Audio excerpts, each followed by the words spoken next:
जिले सिद्दीपेट के गजबेल हल्के के मुख्तलिफ मवाजियात से एलकातुर्ती में हुए भारत राष्ट्र समिति के सिल्वर जुबली जलसियाम में शिरकत करने वाले तमाम कायदीन, कारकुनों, जिले परिषद अरकान, मंडल परिषद, सरपंच, पार्टी के सुदूर सरगर्म कारकुनों से इजहार तशक्कुर करते हुए वीर प्रताप रेड्डी, साबिक सदर जंगलात कॉरपोरेशन पार्टी उमूर इंचार्ज बराए गजबेल हल्के ने आपके दफ्तर मीडिया से बात करते हुए कहा है कि महकमा पुलिस और रोड ट्रांसपोर्ट अहदेदारों के अलावा रियासती हुकूमत की जानिब से लाख रुकावटों और मुखालिफतों के बावजूद लाखों की तादाद में अवाम ने शिरकत के जरिए जलसियाम को कामयाब बनाया, जो कि रियासती अवाम में मौजूद तेलंगाना के जज्बे का वाज़ेह सबूत है।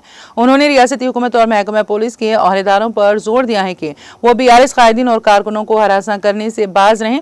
बसूरत दीगर दोबारा इख्तिदार पर वापस होने पर BRS हुकूमत तमाम अहदेदारों के खिलाफ मुनासिब कार्रवाई करेगी। इस मौके पर साबिक सदर बल्दिया NC राजामौली गुप्ता, नायब सदर मोहम्मद जकीउद्दीन, सदर टाउन कमेटी मोहम्मद नवाज मीरा, ख्वाजा विरासत अली और दूसरे कायदीन भी मौजूद थे।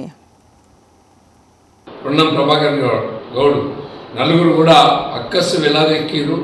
మరి అంటే ప్రజల్లో అక్కడ వచ్చినటువంటి ప్రజలు చూసి, అక్కడ జరిగినటువంటి బహిరంగ సభను చూసి, అక్కడ కేసీఆర్ మాట్లాడిన విధానాన్ని చూసి ప్రభుత్వం అట్టర్లీ ఫ్లాప్ అని చెప్పి మాజీ ముఖ్యమంత్రి గారు మాట్లాడిన విధానాలు చూసి వీళ్ళు భ్రష్ట అయ్యారు। మరి వాళ్ళకు కూడా మేము విజ్ఞప్తి చేస్తున్నాం। వాళ్ళు పొంగులేటి శ్రీనివాసరెడ్డి గారు మాట్లాడుతూ పార్టీ పండు కోసం మాట్లాడారు।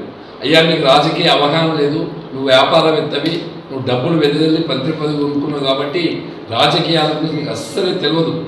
కాబట్టి పార్టీ ఫండ్ అనేది బీజేపీకి ఉన్నది, కాంగ్రెస్కి ఉంది, బీఆర్ఎస్కి ఉంది, తెలుగుదేశం పార్టీ, ఇట్లా దేశంలో ఉండే ప్రతి పార్టీ కూడా ఫండింగ్ ఉంటుంది।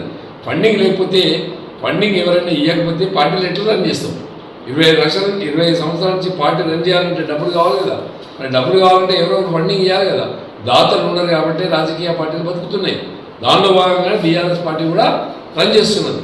కానీ ఇంత పూర్తి కూడా అవగాహన లేనటువంటి పొంగులేటి శ్రీనివాసరెడ్డి గారిని మేము తీవ్రంగా హెచ్చరిస్తున్నాం, ఖండిస్తున్నాం। అదేవిధంగా సీతక్క గారు ఉన్నారు, మీరు అడ్మినిస్ట్రేషన్ చేసే పంచాయత్ మినిస్టర్గా మీరు ఉన్నారు। మరి దాదాపుగా ఈ రాష్ట్రంలో ఉండే ప్రతి గ్రామానికి కూడా 4 నుంచి 6 నెలల నుంచి పారిశ్రామిక కార్మికులకు డబ్బులు ఇవ్వాలనేటువంటి పరిస్థితుల్లో మీరు ఉన్నారు।